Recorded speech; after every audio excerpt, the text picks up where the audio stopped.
Hello everybody, ഒരു പുതിയ വീഡിയോയിലേക്ക് സ്വാഗതം. നമ്മളിപ്പോൾ ഉള്ളത് തൃപ്പൂണിത്തുറ ഏരൂർ ക്ഷേത്രത്തിലാണ്. നമ്മൾ ലാസ്റ്റ് ഇയർ നേപ്പാൾ ഡ്രൈവ് പോയപ്പോൾ നമ്മുടെ വണ്ടി ഇവിടെ നിന്ന് പൂജിച്ചിട്ടാണ് നമ്മുടെ യാത്ര സ്റ്റാർട്ട് ചെയ്തത്. അതുപോലെ തന്നെ ഈ കാശ്മീർ ഡ്രൈവിന് നമ്മൾ ഇവിടെ നിന്ന് തന്നെ ചെയ്യാമെന്ന് വിചാരിച്ചു. അങ്ങനെ വണ്ടി പൂജിച്ചു. അവിടെ കുറച്ച് നേരമൊക്കെ ടൈം സ്പെൻഡ് ചെയ്തായിരുന്നു. ഞാൻ ഇത്തിരി തിരക്കായിരുന്നു അവിടെ ക്ഷേത്രത്തിൽ ചെന്നപ്പോഴേക്കും. ഞാൻ ക്ഷേത്രത്തിലൊക്കെ തൊഴുത് പൂജയൊക്കെ കഴിഞ്ഞ് ഇറങ്ങി പതുക്കെ. അത് കഴിഞ്ഞ് എനിക്കൊന്ന് മുടി വെട്ടണമായിരുന്നു. ഞാൻ അപ്പോൾ ലോറയിൽ ഉല്ലാസിൻ്റെ അടുത്ത് മുടി കിട്ടാൻ ബുക്ക് ചെയ്തിട്ടുണ്ടായിരുന്നു. അങ്ങനെ മുടിയൊക്കെ വെട്ടി അങ്ങനെ അനുവിൻ്റെ അടുത്ത് ഞാൻ ചെന്ന് അനു എനിക്ക് മുടിയൊക്കെ വെട്ടി താടിയൊക്കെ സെറ്റാക്കി തന്നു. ഒരു അരമണിക്കൂറോളം അവിടെ നിന്ന് അത് കഴിഞ്ഞ് ഞാൻ വീട്ടിൽ വന്നു കഴിഞ്ഞപ്പോഴേക്കും നമ്മുടെ റൂഫ് ബോക്സ് നമ്മുടെ ഇന്ന് കഴിഞ്ഞ പ്രാവശ്യം മിസ്സായി പോയായിരുന്നു. നമ്മൾ കഴിഞ്ഞ ഡ്രൈവിൽ പോയപ്പോൾ ഉണ്ടായിരുന്നത്. അപ്പോൾ അതൊരെണ്ണം മേടിക്കാനായിട്ട് കോയമ്പത്തൂർ പോകണമായിരുന്നു. അങ്ങനെ എൻ്റെ ഫ്രണ്ട് അമരീഷിനെ വിളിച്ച്, ഇപ്പം നമ്മുടെ കൂടെ വരുന്ന എല്ലാവർക്കും ജോലിയുള്ളതുകൊണ്ട് വരാൻ സാഹചര്യം ഉണ്ടായിരുന്നില്ല. അതുകൊണ്ട് അമരീഷിനെ വിളിച്ചിട്ട് അമരീഷും ഞാനും കൂടിയാണ് നമ്മുടെ കോയമ്പത്തൂരിൽ നിന്ന് കുറച്ചുകൂടി പോകണം, തിരുപ്പൂരാണ് ഉണ്ടായിരുന്നത്. അങ്ങനെ ഞങ്ങൾ ചെറിയ പാട്ടൊക്കെ വെച്ച് ചില്ല് ചെയ്ത് ഞാനും അമരീഷും കൂടി ഏകദേശം 12 മണിക്ക് അവിടെ നിന്ന് ഇറങ്ങി. വൈകുന്നേരം ഒരു 5:30 കൂടി നമ്മൾ ബോക്സ് പിക്ക് ചെയ്ത്. അപ്പോൾ അവിടെ നമുക്ക് 2 നല്ല സുഹൃത്തുക്കളെയും കിട്ടി. അവർ നമ്മുടെ വൈക്കംകാരാണ്, അവർ സെറ്റിൽ ചെയ്തേക്കുന്നത് അവിടെയാണ്. അങ്ങനെ അവർ നമുക്ക് ഒരു ബോക്സ് അവരെ നിന്ന് ഞാൻ മേടിച്ചു. അത് അവർ സെക്കൻഡായിട്ട് കൊടുക്കാൻ പരസ്യമില്ല. തിരിച്ചു തന്നെ വഴിക്ക് ഞങ്ങൾ അതിൻ്റെ തൊട്ടടുത്ത് നിന്ന് തന്നെ ഒരു ചായയൊക്കെ കുടിച്ച് പതുക്കെ തിരിച്ചു പോന്നു. അങ്ങനെ ഒരു കുതിരാനൊക്കെ കഴിഞ്ഞ് ഒരു 12:30 ആയപ്പോഴേക്ക് നമ്മൾ വീട്ടിലെത്തി. അതിൻ്റെ ഇടയിൽ കഴിക്കാനായിട്ട് നിർത്തിയായിരുന്നു. അത് കഴിഞ്ഞ് പിറ്റേ ദിവസം രാവിലെ ക്ഷേത്രത്തിൽ പോരേണ്ടതിൻ്റെ അന്ന് തന്നെ പിന്നെ രാവിലെ പോയി വിശാലിൻ്റെ അടുത്ത് നിന്ന് സ്റ്റിക്കറൊക്കെ ഒട്ടിച്ച്, വിശാലിൻ്റെ മോളാണ് കൂടെ ഉണ്ടായിരുന്നത്. അങ്ങനെ നോക്കുമ്പോഴേക്കും ബാറ്ററിയുടെ ഡേറ്റ് ഇത്തിരി ഒരു 2.5 വർഷത്തോളം പഴക്കം കാണിക്കുന്നുണ്ട്. വണ്ടി സെൽഫ് എടുക്കാനായിട്ട് ചെറിയൊരു ലാഗ് കാണിച്ച്. അപ്പോൾ ഞാൻ വിചാരിച്ചു ഒന്ന് ബാറ്ററി ചെക്ക് ചെയ്യാമെന്ന് പറഞ്ഞ് അർജുൻ്റെ അടുത്ത് ചെന്നിട്ട്, നമ്മുടെ ഹിൽ പാലസിൻ്റെ അടുത്ത് തന്നെയുള്ള ഒരു ഇലക്ട്രിക്കൽ ഷോപ്പാണ്, എൻ്റെ ഫ്രണ്ടാണ്.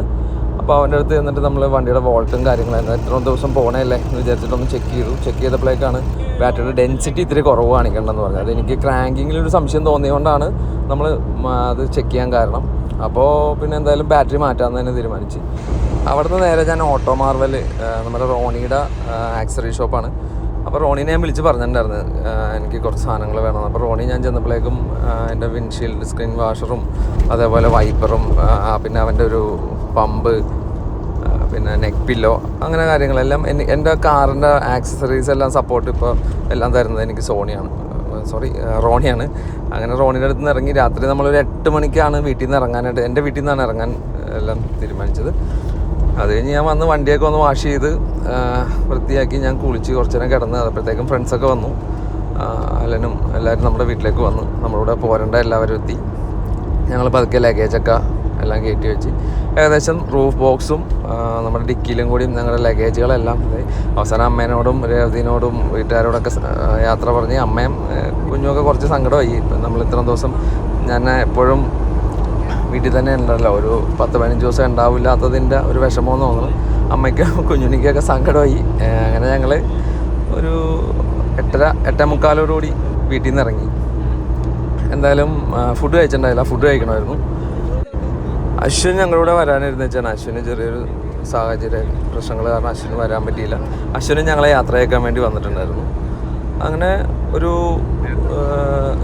കുറച്ച് നേരം പിന്നെ നമ്മൾ എല്ലാവരെയും ഒന്ന് കൺവിൻസ് ചെയ്യാൻ വേണ്ടിയിട്ട് പിന്നെ നിന്നു. അമ്മയ്ക്കും വീട്ടിലെല്ലാവർക്കും ചെറിയൊരു സങ്കടമൊക്കെ ആയിരുന്നു. അങ്ങനെ എല്ലാവരോടും ബൈ പറഞ്ഞ് ഞങ്ങളുടെ സാധനങ്ങളെല്ലാം കയറ്റി വെച്ച് നമ്മൾ ഇറങ്ങി അവിടെ നിന്ന്. ഒരു അരമണിക്കൂറോളം വീണ്ടും സ്പെൻഡ് ചെയ്യേണ്ട വന്നു. ഓരോ ആൾക്കാർ എല്ലാ സാധനങ്ങളും എടുത്തോന്നൊക്കെ ഒന്ന് കൺഫേം ആക്കാനും പേപ്പേഴ്സും എല്ലാം ഒന്നും കൂടി നമ്മൾ ചെക്ക് ചെയ്യേണ്ട ഒരു സമയം വീണ്ടും അവിടെ സ്പെൻഡ് ചെയ്തു. അവിടെ നിന്ന് ഇറങ്ങി നമ്മൾ നമ്മുടെ തൊട്ടടുത്തുള്ള എയർപോർട്ട് സീപ്പർ റോഡിൽ തന്നെ വരുന്ന വെട്ടിക്കാവിൽ ക്ഷേത്രം എന്ന് പറഞ്ഞൊരു ക്ഷേത്രമുണ്ട്. അവിടെ നിന്നിട്ട് നമ്മൾ ഭണ്ണാരത്തിൽ പൈസ ഇട്ടിട്ട് അവിടെ നിന്നാണ് നമ്മൾ യാത്ര വീണ്ടും തുടങ്ങിയത്. പിന്നെ ഭക്ഷണം കഴിക്കാനുള്ള ഒരു പ്ലാനായിരുന്നു. അവിടെ നമ്മൾ കാക്കനാട് കയറി ജിയോ പമ്പിൽ നിന്ന് ഫുൾ ടാങ്ക് ഡീസൽ അടിച്ച് പിന്നെ തൊട്ടടുത്ത പരിപാടി വിശപ്പ് എല്ലാവർക്കും അതിക്രമിച്ച് തുടങ്ങിയായിരുന്നു. അങ്ങനെ കളമശ്ശേരിയുള്ള ഹസ റെസ്റ്റോറൻറ്റിൽ കയറി ഫുഡ് കഴിക്കാന്ന് പറഞ്ഞ് നമ്മളവിടെ കയറി.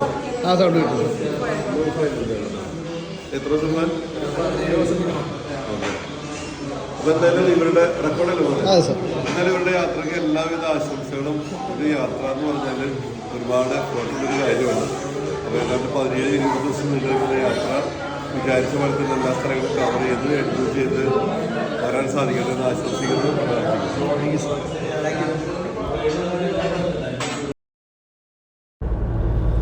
അങ്ങനെ നമ്മൾ അവിടെ നിന്ന് ഫുഡ് കഴിക്കാൻ പറ്റില്ല, അവിടെ ഭയങ്കര തിരക്കായിരുന്നു. അപ്പോൾ നമ്മുടെ സമയക്കുറവ് കാരണം നമ്മൾ അധികം നേരം സ്പെൻഡ് ചെയ്തില്ല. അവിടെ നിന്ന് കുറച്ച് സ്നാക്സൊക്കെ ഞങ്ങൾ പാഴ്സൽ മേടിച്ചിട്ട് തൊട്ടടുത്തുനിന്ന് തന്നെ ഒരു ചായക്കടയിൽ നിന്ന് ചെറിയ ചായയും കുടിച്ച് പിന്നെ നമ്മൾ നേരെ ചിറങ്ങരയിലുള്ള ഗുരുദാബയിൽ വന്നു. ഗുരുദാബയിൽ നിന്ന് റൊട്ടിയും നമ്മുടെ ഒരു ബട്ടർ ചിക്കനെല്ലാം കഴിച്ച് ഞങ്ങൾ പതുക്കെ ഇറങ്ങി കുതിരാനൊക്കെ കയറി. പിന്നെ നമ്മുടെ ഇന്ന് സ്റ്റേ എന്ന് നമ്മൾ വേറെ ഒന്നും എടുക്കാൻ ഉദ്ദേശിച്ചിട്ടില്ല. നമ്മൾ ഡൽഹിയാണ് ഫസ്റ്റ് സ്റ്റേ ഉദ്ദേശിക്കുന്നത്. അപ്പോൾ ഇടയ്ക്ക് ഉറക്കം വന്നാൽ ഏതെങ്കിലും പമ്പിലോ ദാബിലോ നിർത്തി കുറച്ച് നേരം കിടന്ന് ഉറങ്ങണം. നമ്മൾ 4 പേരും ഓടിക്കുന്ന ആൾക്കാരായതുകൊണ്ട് മാറി മാറി ഓടിക്കലാണ് നമ്മൾ ഉദ്ദേശിക്കുന്നത്. അങ്ങനെ നമ്മൾ കറുപ്പകത്തുനിന്ന് നമ്മളൊരു ചായ എല്ലാം കുടിച്ച് അങ്ങനെ ഇറങ്ങി. നമുക്ക് ഇന്നത്തെ ദിവസത്തിൽ മൊത്തത്തിൽ വന്നേക്കുന്ന എക്സ്പെൻസ് ഏകദേശം 6500 രൂപയാണ്. Diesel, food, snacks, toll. അവിടെ നിന്ന് നമ്മൾ ഇന്നത്തെ ഏകദേശ പരിപാടികൾ വൈൻഡപ്പാക്കി ഞാൻ ഇനി കിടന്ന് ഉറങ്ങാൻ പോവുകയാണ്. അപ്പോൾ ഇന്ന് ഈ വീഡിയോ കണ്ട് ഇഷ്ടപ്പെട്ട എല്ലാവരും നമ്മുടെ ചാനൽ സബ്സ്ക്രൈബ് ചെയ്യുക. അടുത്ത വീഡിയോകൾക്കും അടുത്ത അപ്ഡേറ്റ്സിനും വേണ്ടി keep watching, keep support. Thank you very much. Girish signing out.